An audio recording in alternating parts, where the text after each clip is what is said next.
As well for joining us this hour. Really happy to have you here. So these are Trump voters. These are people who voted for Donald Trump in this past election. They're all voters from swing state Michigan.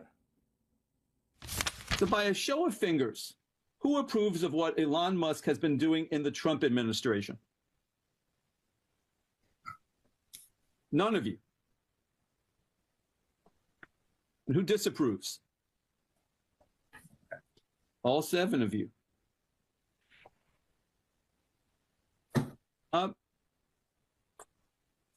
Cheryl, tell me why you disapprove of what Musk is doing.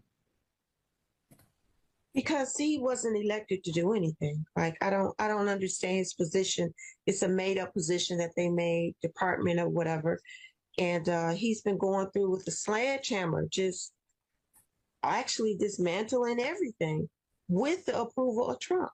So I'm almost at the point where did he actually buy the election to do what he wanted to do? Like, who's running our country? He was even in the Oval Office during a meeting with his kid on his neck. Like, what? I feel like we are a reality show. America is. It's awful. It's awful. And these are all Trump voters. This is an Engageous focus group done with Trump voters this past week in Michigan. So someone listening to you folks might say, he was president for 4 years. You knowingly chose to put him back in office, having watched him in office for 4 years. It sounds like a number of you are surprised by what he's doing. How can you be surprised? I don't feel like he was this aggressive last time, because I don't think anyone would have voted for him if they expected to see what we're seeing now. I don't understand the need to piss every other country off. Like Canada. Like we love Canada, don't we? Like my whole life, there's never been a problem with Canada, and all of a sudden, now we're like trying to create issues with Canada. I don't know. I thought he was going to change things with affordability and make things cheaper, but by putting these tariffs in and terrorizing the world, now things are just going to get more expensive, I feel like, than they already are. So everything I believed was going to happen, I think, is going to go the opposite direction. I feel like a lot of his actions have just been disruptive and creating chaos. He didn't come out and be real with us and say, hey, I'm going to cut hundreds of thousands of jobs, and you could possibly, your bills are going to go up. Like, that wasn't campaigned on. Caitlin, I just want to circle back to you for a second. So you voted for Trump in 2024, but you've been very critical of him so far in our conversation. Someone watching this might say, why did you vote for the guy? Sure. I think what he campaigned with and compared to what he's doing is pretty opposite. Yeah, I didn't see this coming. I didn't think he was going to take these points of views that he's taking. It's upsetting. I thought that his first 100 days, like he talked about, would be so much better than they are. It's a little frightening too. He's so erratic, and it's getting to the point where I'm almost scared to watch the news. I mean, it's a little bit frightening. These are Donald Trump voters, Donald Trump 2024 voters in Michigan. And they say they not only feel confused and frightened by what Trump is doing now that he's president, they're worried. In some cases, they're more than worried. They are convinced that this is all heading to the worst possible place. If the people that we elected to be his checks and balances don't check and balance him, then what are they there for? They're closest to him than we are. And I just see it going in a direction that's dictator. I mean, if Congress doesn't check him, he'll just continue to, go his own way and just, drag us down with him. He's acting like a dictator. He's basically letting, what he says goes, and he's not getting approval from the people, Congress. He's not taking the appropriate measures to put things in place. He thinks he's it. He's in charge. He's a king. He's a dictator. He's, running everything. No, I feel that he thinks that he is a king. he had the crown on. Right now, we almost have to accept the fact that we're in a dictatorship. I mean, I don't. What he says goes. He controls the government. He controls the attorneys. He's going into the offices saying he's retaliating for what they did to him. Like it's chaos. Yeah, he thinks that he's a dictator, and there's nothing anybody can do to stop him. He has immunity from everything. So how are we to strip him from his powers? How can we put him in jail? Like, who's going to do it? Those are all voters who voted for Donald Trump in swing state Michigan this past election. A couple things on that dictator point they're making there. A couple things on that from today's news. Today was yet another really, really bad day for Donald Trump in court. Today, 24,000 people who Trump has fired from federal government jobs got reinstated thanks to a court order from a federal judge in Maryland. This is the lawsuit that was brought by 20 Democratic attorneys general in 19 states and Washington, D.C. This judge's order today forces the reinstatement of, again, 24,000 people that Trump has fired from 18 different agencies. The Education Department, the FDIC, which is the agency that provides insurance so your bank deposits are insured and you don't have to worry about them going away if you put your money in a bank. They're going after FDIC, too. Yes, they are. The Commerce Department, Health and Human Services, Energy Department, the VA, Interior Department, Labor Department, USDA, General Services Administration, the Small Business Administration, the Transportation Department, the Treasury, the EPA, the Consumer Financial Protection Bureau, USAID. Again, 24,000 employees fired by the Trump administration from those entities reinstated by that court ruling today. And speaking of USAID, additionally, on top of that ruling where USAID employees are reinstated by court order along with all those other agencies, a standalone blockbuster ruling from another federal judge today specifically ordering the Trump administration to reconstitute USAID and stop their efforts to shut it down, even to let them back into their building.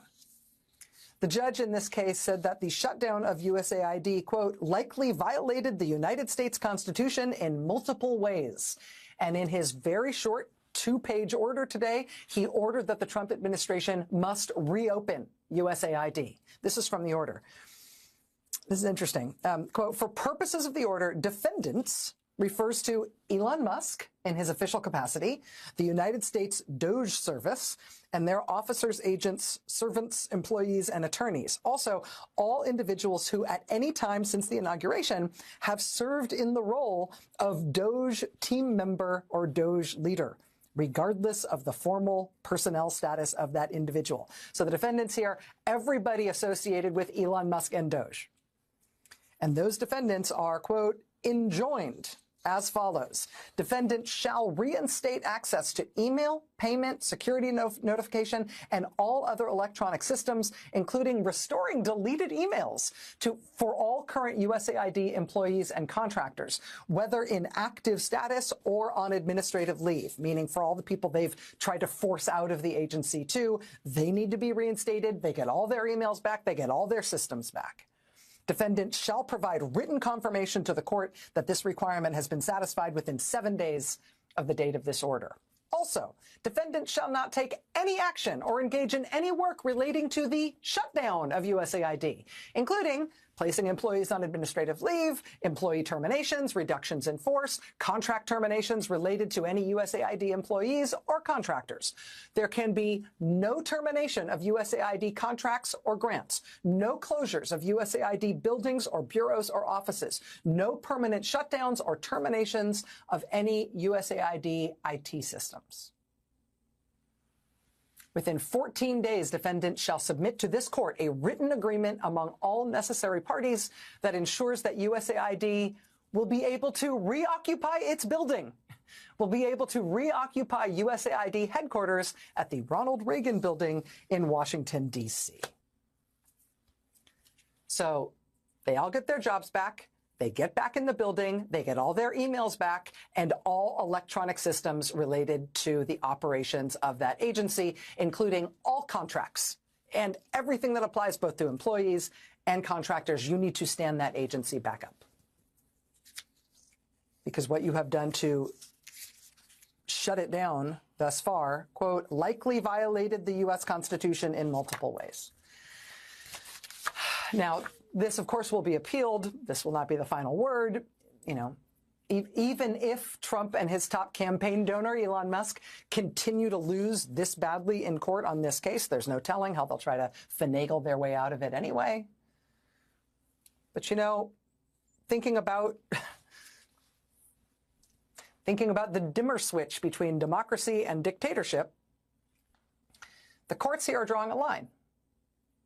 And for all, you know, Trump and Musk's sadistic glee about calling these people who work for the U.S. government criminals and, you know, removing their name from the building, and Elon Musk giggling and talking about putting it in a wood chipper, for all of their glee and sadism about this stuff, they're losing.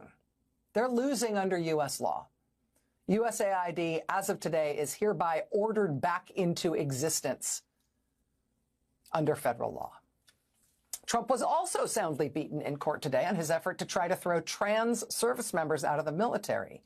Now, the judge's ruling in this case is very measured and calm, but it just rips the Trump administration for even trying to say this is legal. Essentially, the judge ruled in this case today that the Trump administration never actually presented a real legal argument for why they think they're allowed to do this. They just asserted with no supporting evidence that anybody who's trans, by definition, is unfit for military service. And legally, that's not how it works. The judge said the service records of the plaintiffs, the people who brought this case, who all have stellar military records, the judge points out that the experience of just these plaintiffs in the military disproves that they are somehow manifestly unfit just because of who they are. So the judge issued an injunction against the Trump administration in enforcing this new ban on trans people serving in the military. And the judge wrote this in her ruling, quote, "The court does not issue this preliminary injunction lightly. Judicial overreach is no less pernicious than executive overreach. But the coordinate branches must, by their mutual relations, be the means of keeping each other in their proper places." And that, of course, is a quote from the Federalist Papers, from Federalist number 51 by James Madison. The ruling continues, quote, "The president and defendants could have crafted a policy that balances the nation's need for a prepared military and Americans' right to equal protection. They still can. But this ban is not that policy. The court therefore must act to uphold the equal protection rights that the military defends every day. The court's opinion is long, but its premise is simple. In the self-evident truth that all people are created equal, all means all. Nothing more, and certainly nothing less." End quote. Trump administration just had a terrible day in the nation's courts today. They lost in court on their efforts to fire tens of thousands of people who work for 18 different government agencies. They lost in court on shutting down USAID. They lost in court on discriminating in this way against trans people. And Republicans supporting Trump are facing incredible blowback in their home districts from their own constituents on all sorts of issues, on these and all sorts of issues. Look at this. In Deep Red, Idaho yesterday, Republican Senator Mike Crapo tried to give a speech at a paid ticketed event in Boise, but the real news story there that was covered by all the local Idaho news outlets who tried to cover it were the hundreds of people, including many military veterans, who turned up and stood outside the event protesting Senator Mike Crapo, demanding that he stand up and try to stop Trump from what he's doing. Idaho. Yesterday in Deep Red, West Virginia, big crowds that were eventually asked to move by the building owner. They were asked to move their demonstration, what turned out to be a large demonstration, outside the Morgantown, West Virginia offices of Republican Congressman Riley Moore. Again, West Virginia residents demanding that their Republican representative do more to stand up to Trump, do something to stand up to Trump. Georgia yesterday, Middle Georgia, the top story in the local news last night was this, yesterday afternoon. Constituents of Republican Congressman Austin Scott of Georgia, again, in this case, again, including many military veterans, outside his office, demanding that he meet with them, demanding that he take a stand and try to stop what Trump has been doing. He wouldn't meet with them. He won't go to a town hall. So they convened in the parking lot outside Congressman Austin Scott's district office in Middle Georgia. Up in Colorado, Colorado Springs, Colorado, Congressman Jeff Crank was made into a cardboard cutout. They had this one standing up by a microphone. They had this little one that they propped up on what I think was a little can of Folgers, maybe. Look at this. Hundreds of his constituents in Colorado Springs turned up to protest against Jeff Crank not standing up to Trump and refusing to meet with him about it. Look at this. This was also yesterday. Greensboro, North Carolina, 1,000 people turned up for a Republican U.S. Senator Thom Tillis town hall, at which Thom Tillis was represented by an empty chair. 1,000 people there in North Carolina mocking him for refusing to meet with them and for being too chicken to stand up to Trump on anything. And, you know, nobody likes to be mocked. It's never a nice feeling, even if you deserve it. It's a whole different level of difficult to deal with, though, when the people who are mocking you are a choir of little old ladies who are mocking you in song.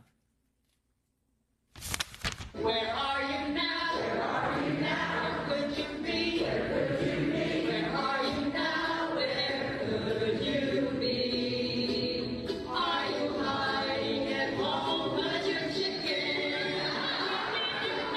Where could you be? Oh, Tillis, please. Oh, Tillis, please. Just do your job. Just do your job. Oh, Tillis, please. Just do your job. Oh, how I want to be in that number when you finally do your job. Greensboro, North Carolina, constituents of Republican Thom Tillis, who can hold a tune.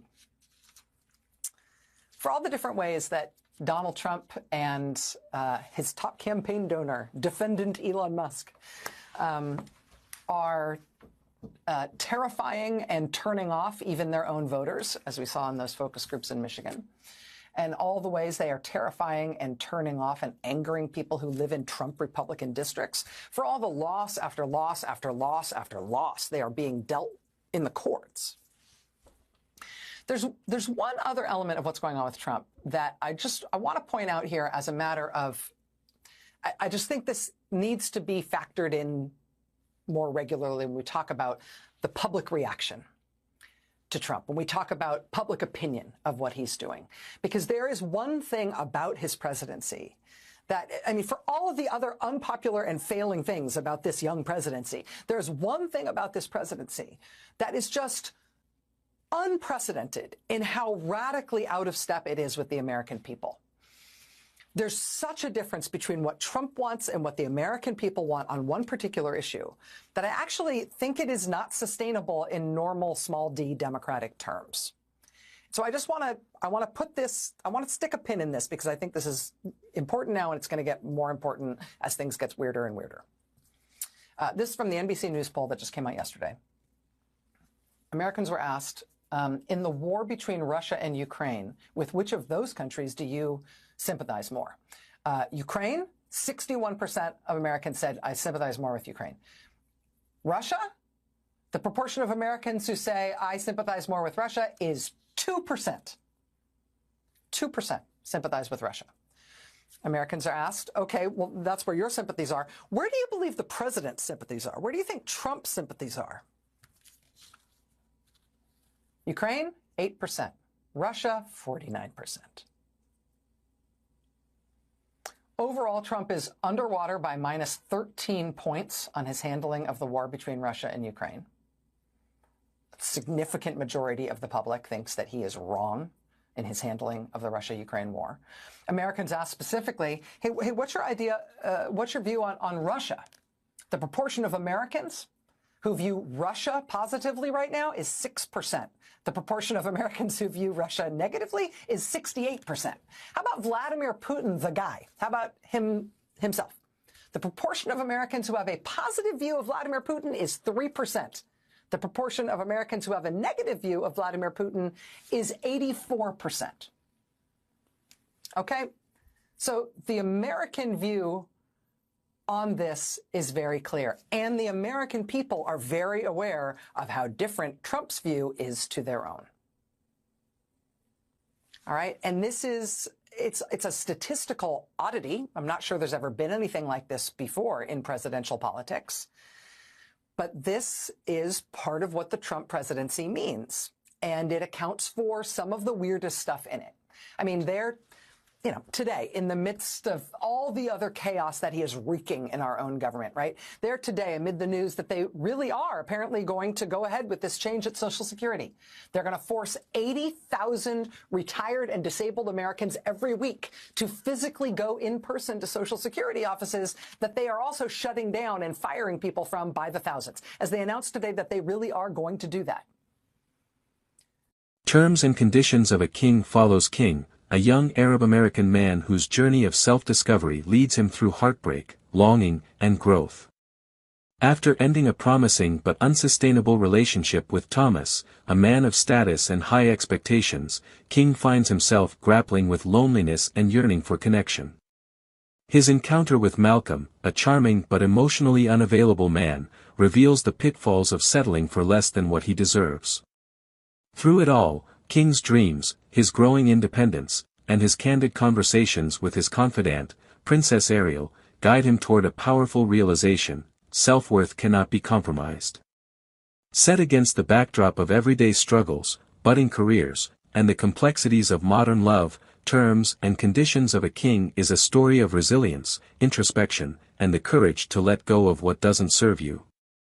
Ariel Williams weaves a tender and transformative narrative about learning to value oneself, even in moments of uncertainty, and believing in a future where true love and fulfillment are possible. For more, click tree link in profile. Duck Walk by Ariel Williams. Henrietta Wilkins rushes to church one Sunday morning, accidentally leaving her gate open. Her duck, Duckwaisha, seizes the chance to take her 5 ducklings to the local pond. Along the way, the ducklings fall into a manhole, causing a town-wide rescue effort. After a frantic search, Duckwaisha finds her ducklings safely swimming in the pond, and the heartwarming story makes local news. Meanwhile, Henrietta realizes her mistake and panics, but the firemen reunite her with Duckwaisha and her ducklings, bringing a happy ending to their adventure. Get your digital copy today at lulubooks.com and experience the adventure in EPUB or PDF format. Make sure you have a compatible reader to dive into this unforgettable journey. Don't miss out, unlock the secrets, and let the story begin. Sable's Song, A Siren's Journey to Joy. Once upon a time, in a small, worn-out town in Middle America, there lived a little child named Sable. Born into poverty, Sable's body was frail, so thin that you could see her bones, but her heart was filled with an exuberance that not even hunger could dull. Sable was awkward, with dark, deep-set eyes that sparkled with innocence and wonder. Despite being born a boy, Sable always knew she was different. Inside her lived a girl, bright and effervescent, waiting to bloom. For more, click tree link in profile. Appetite for destruction. In the year 2032, the world teetered on the brink of disaster as humanity faced a nightmare no one could have foreseen.